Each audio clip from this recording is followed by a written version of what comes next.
So today was all about the quilt show, and this show is big. In fact, you had to go to 3 floors to see it all. So the first floor, just as you come in, has the show winner, Bullseye by Barbara Strict. And photographs just doesn't do this quilt justice. It's bright, it's dynamic, and the quilting is stunning. And right beside it was the Quilting Excellence winner, Best Machine Quilting Framed, and the Best Quilting Frameless. They also have this amazing raffle quilt by Jen Carlton Bailey. This is also where the quilts by the keynote speaker, Sean Kimber, were displayed. And you can see with this collection, some bright and cheerful, some dark and heavy. Her work is always thought-provoking and part of her activism for social justice, as well as a connection to her ancestors and her community. I was lucky enough to take the curated tour and learn even more backstory about these quilts. Right beside it, there was an exhibit called Paying Homage to Harriet Powers. Harriet Powers made 2 famous quilts, the Bible quilt and the pictorial quilt, both in the 1800s. And they became significant long after she passed, not only as examples of the beauty, power, and influence of women's domestic art, but because the origin of her aesthetic came from outside North America. So the quilts in this exhibit came from 3 African-American quilt guilds who recreated quilts in her tradition. Hanging beside this were quilts from the Fulton County Remembrance Quilt Project. These quilts were made to honor and remember 36 African Americans who were lynched by white mobs in Fulton County. These quilts were heartbreaking in their details.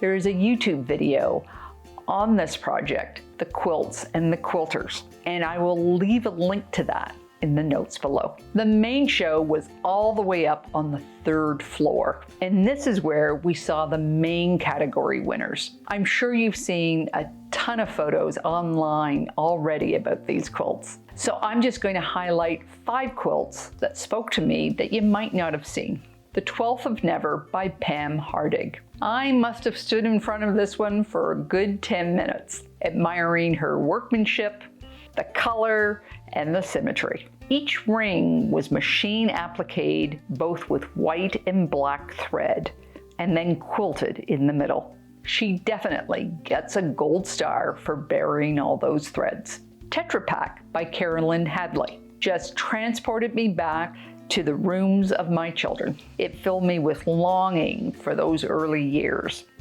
And I also appreciated that not as symmetrical as I first thought design. Beach by Leanne Chawley. These are not my colors, but it just sucked me right in. It just had this wonderful glow about it. Composition Number 1 by Lori Paquin. I don't normally fall for this style of quilt, but every time I approach this quilt from another angle, I saw something different. First it was a rooster, then it was a city, and then it was a dance party with maracas.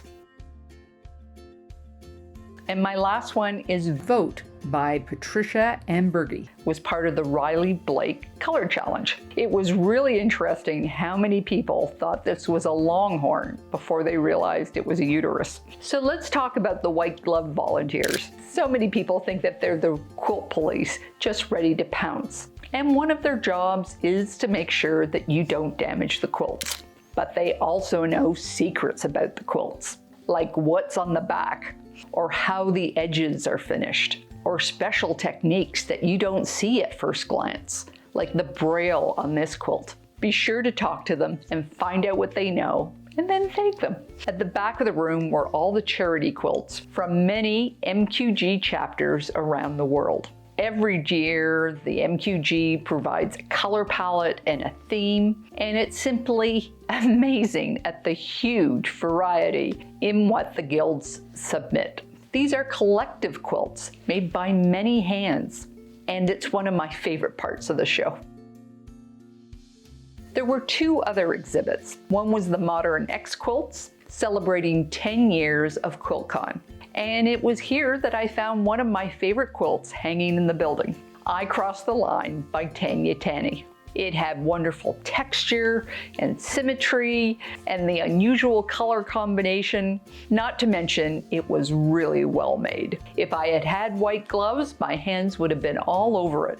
And the last but not the least was Our Stories in Stitches exhibit by the Brown Sugar Stitches Guild.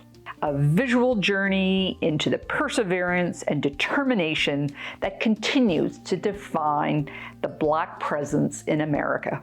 As a local guild, they also had a vendor table with a raffle and door prizes. Keeping my fingers crossed, my tickets will be chosen. The biggest challenge for everyone in this show is to not only see, but to register the quilts in your mind. You just can't do it in one go. Even though I walk the show every day, I know that I'll come home and somebody's going to show me a photo and I'm going to wonder, where in the world was that quilt? It's been a long day and you can tell my eyes are a little bit glazed over. But I'll see you tomorrow for my final installment. Take care.